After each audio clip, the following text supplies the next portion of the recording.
A new bill in Frankfurt aims to shield Kentucky from any gun bans passed federally. WDRB's Dalton Godby tells us why the bill's sponsor says it's needed while others call it dangerous. Dalton? Similar legislation has been passed in other states, but in Missouri, it was already struck down. Opponents say the bill doesn't stand a chance here.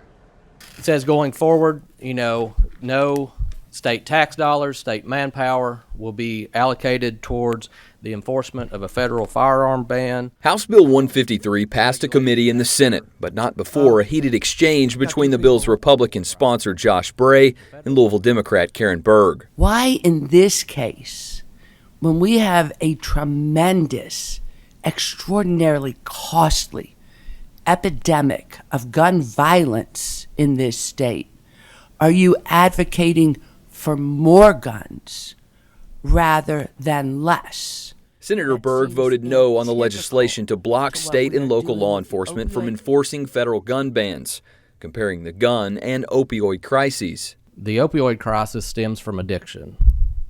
The gun violence epidemic stems from a lack of respect for the human life.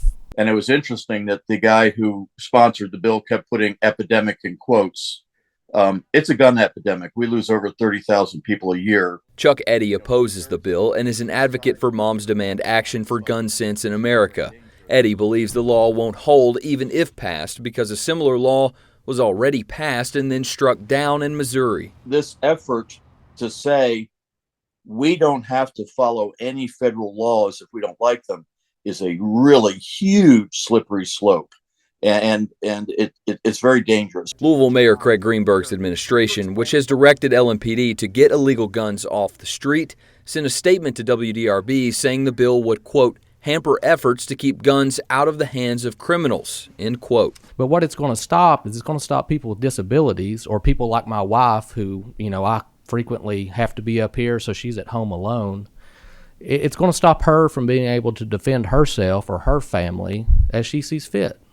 That's the purpose of the bill. The bill will now be heard in front of the full Senate. Dalton Godby, WDRB News.